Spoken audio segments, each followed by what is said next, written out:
अस्सलामुअलैकुम स्टूडेंट्स। जैसा कि आप सब जानते ही हैं कि कोविड की थर्ड वेव है और गवर्नमेंट ने जो है वो अनाउंस किया है कि ऑनलाइन क्लासेस का सिलसिला जो है दोबारा से स्टार्ट किया जाए। इसीलिए आपके किंग स्कूल ने भी ऑनलाइन क्लासेस का सिलसिला जो है स्टार्ट किया है। इस सिलसिले में ये आपकी फर्स्ट लेक्चर है जो आपको दिया जा रहे हैं। जब आप फिजिकल क्लासेस हो रही थी और स्कूल आ रहे थे तो आपको जो चैप्टर करवाया जा रहा था साइंस में, वो आपके बायोलॉजी के पोर्शन से लिया गया था और उस चैप्टर का नेम था न्यूट्रिशन इन एनिमल। जैसा कि आप जानते ही हैं कि ये जो चैप्टर है आपका अभी कंप्लीट नहीं हुआ है और इसमें कुछ टॉपिक अभी भी रिमेनिंग है। तो इसीलिए जो है यही जो चैप्टर आप फिजिकल क्लासेस में स्कूल में पढ़ रहे थे, ऑनलाइन में भी आपको यही चैप्टर जो है पढ़ाया जाएगा। इसमें आप लोग जो टॉपिक कर रहे थे जब फिजिकल क्लासेस हो रही थी तो वो था डाइजेशन का प्रोसेस, जो अगर आपको याद हो कि मैंने इसकी डायग्राम भी ड्रॉ करवा दी थी और इसके आंसर्स भी जो हैं आपको कुछ लिखवा दिए गए थे। अब जो टॉपिक मैं आपको करवाने जा रही हूँ वो है आपके बुक पेज नंबर 16 पे और टॉपिक है आपका समरी है ऑफ द डाइजेस्टिव प्रोसेस की।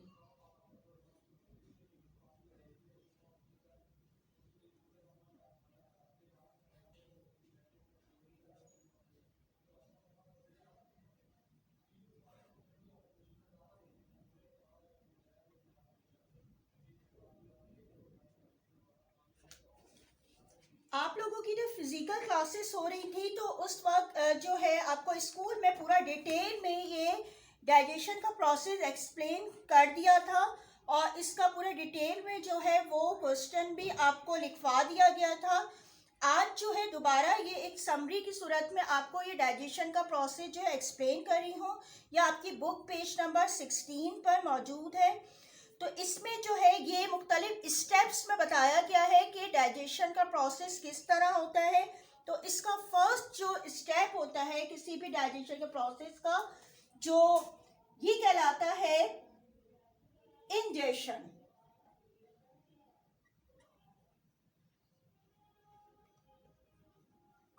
ठीक है, ये फर्स्ट प्रोसेस होता है। इसमें होता क्या है, taking in of food through the mouth is called ingestion.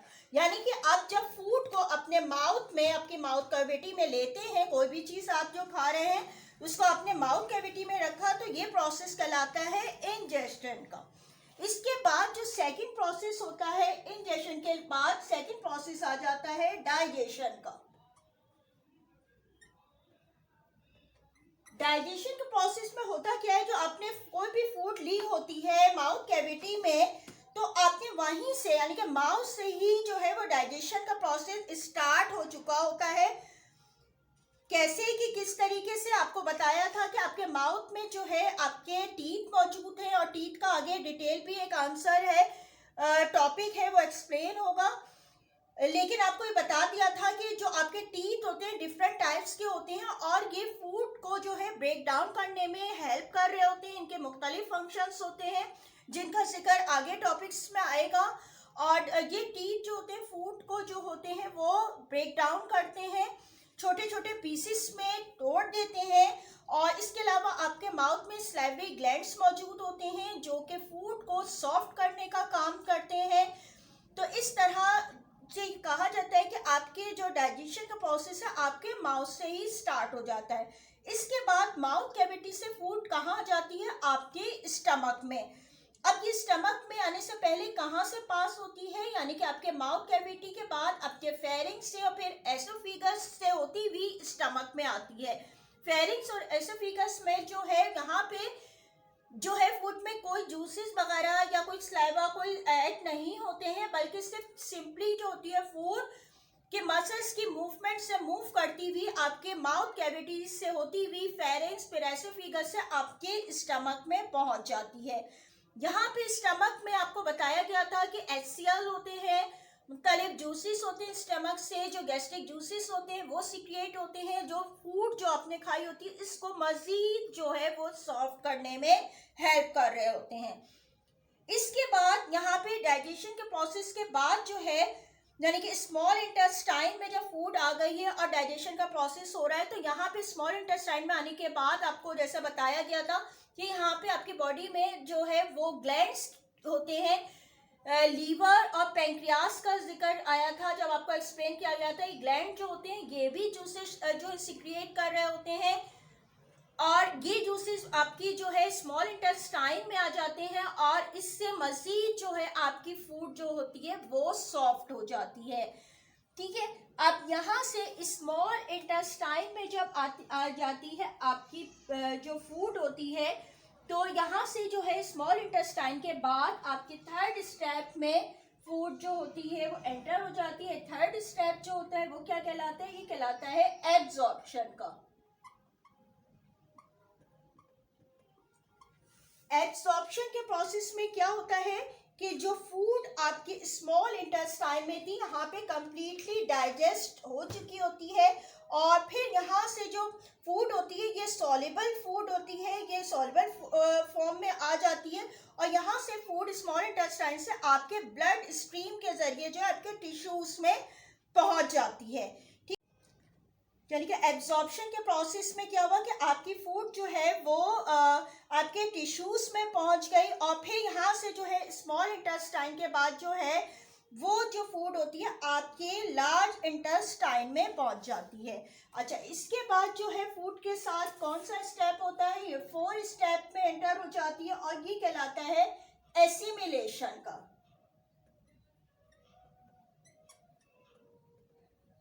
Assimilation के प्रोसेस में क्या होता है, जो आपकी फूड जो है जो ब्लड स्ट्रीम के जरिए आपके टिश्यूज में आ चुकी होती है, सॉल्युबल जो फूड होती है, तो अब यहाँ पे एसिमिलेशन के प्रोसेस में होता क्या है कि यहाँ पे एनर्जी रिलीज होती है, ऑक्सीडेशन का प्रोसेस होता है, एनर्जी रिलीज होती है, और ये जो एनर्जी रिलीज होती है आपके जो मुख्तलिफ किस्म के बॉडी के फंक्शंस होते हैं उनमें हेल्प कर रही होती है। ठीक है, यानी कि ये जो एसिमिलेशन का प्रोसेस है बेसिकली ये होता क्या है कि इसमें जो है आपके absorption of food material inside the tissue is called the assimilation. इसके बाद जो है फूड जो होती है आपके लास्ट स्टेप में आ जाती है जिसको कहा जाता है इजेशन।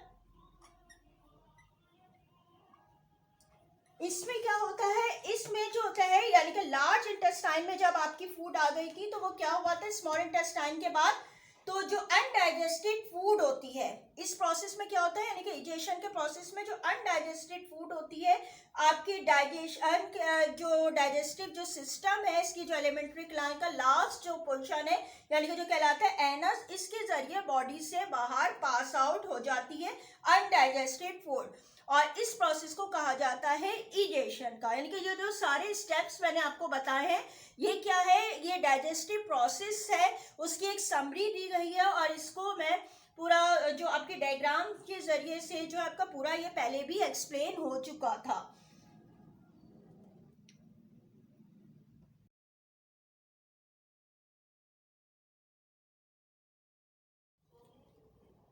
अच्छी क्लास, अब जो है आप होमवर्क देख लीजिए। क्वेश्चन नंबर 8 तक जो है आप स्कूल में कर चुके हैं जब आपकी फिजिकल क्लासेस थी, और बॉयज़ जो है वो ये 9 और 10 क्वेश्चन भी लिख चुके हैं, तो ये दोबारा आप नहीं कीजिएगा। बॉयज़ सिर्फ गर्ल्स के लिए दिया गया है, या जो एब्सेंटीज थे वो ये लिख लीजिएगा 8 क्वेश्चन के बाद question number 9 and 10।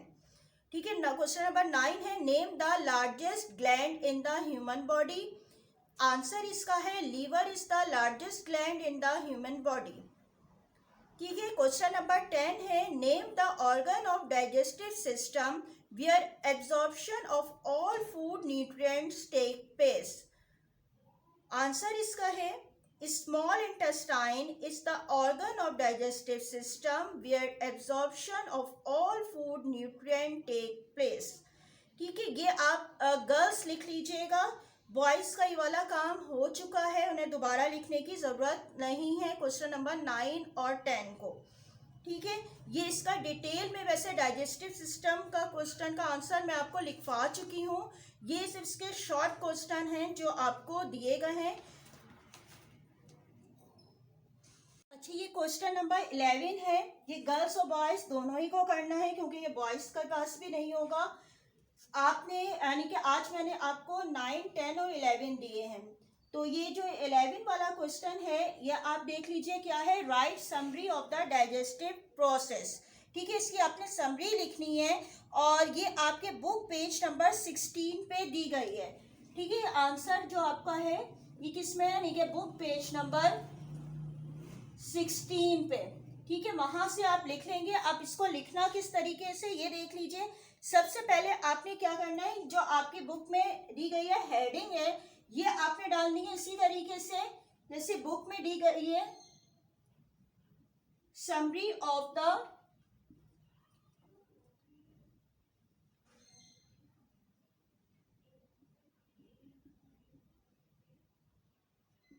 Digestive process.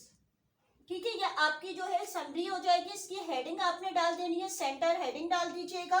और इसके बाद आप यहाँ पे देखिएगा मुख्तलिफ स्टेप्स लिखे हैं। आपको इस तरीके से नहीं लिखना, सिर्फ आपने नंबरिंग डाल के लिखना है। यानी कि फर्स्ट जो है आपका क्या हो जाएगा, आपने इंजेक्शन की जो है वो हेडिंग डालनी है। आपने इंजेक्शन हेडिंग डाल दी और फिर जिस तरीके से मैं लिखवाती हूँ आपने नेक्स्ट लाइन से पैराग्राफ की सूरत में जो लिखा हुआ है टेकन इन फूड, ठीक है, ये पूरा आपने लिख देना है। इसके बाद फिर सेकंड हेडिंग आप डालेंगे और इसको जो है आपके जिस तरह अभी एक्सप्लेन भी किया गया था डाइजेशन, ये आपने लिख देना है। फिर इसके बारे में जो है वो न्यू पैराग्राफ आप बना के इसको लिख देंगे। इन्वर्टेड कॉमास में नहीं लिखना, सिर्फ एक्सप्लेन करना है। इसके बाद थर्ड आपकी आ जाएगी हेडिंग आ जाएगी एब्जॉर्प्शन की। एब्जॉर्प्शन की आप हेडिंग डाल दीजिएगा। फिर इसके बाद आपकी फोर्थ हेडिंग आ जाएगी एसिमिलेशन की। फिर इसको एक्सप्लेन कर दीजिएगा। इसके बाद नंबर 5 आपने आखिर में जो है इजेस्टन, ठीक है, ये हेडिंग डालेंगे और फिर इसको एक्सप्लेन कर देंगे। यानी कि सारी आपने एक 1 बाय 1 करके आपने हेडिंग डालनी है, उसको एक्सप्लेन करना है पूरा जिस तरह आपको लिखवाया जाता है। फिर इसी तरह सेकंड हेडिंग आप न्यू लाइन से स्टार्ट करेंगे, फिर उसको पूरा एक्सप्लेन कर देंगे। फिर थर्ड, फोर्थ एंड फिफ्थ इस तरह, जिस तरह बुक में पूरा चार्ट की सूरत में बना हुआ है, ये आपने इस तरह नहीं लिखना है, पूरा आंसर लिखना है। हेडिंग दे के आपका ये आंसर होगा। ठीक है, आज तक के लिए आपका इतना ही वक्त था, या आप काम कर लीजिएगा और साथ साथ आप काम करते रहिएगा। किसी भी वक्त जो है कॉपीज स्कूल में मंगवा ली जाएंगी चेकिंग के लिए, तो आप लोग जो है साथ साथ काम करते रहिए। आज तक के लिए आपका ये इतना ही वक्त था। Remaining chapter will be explain in the next class. Thank you. Allah Hafiz.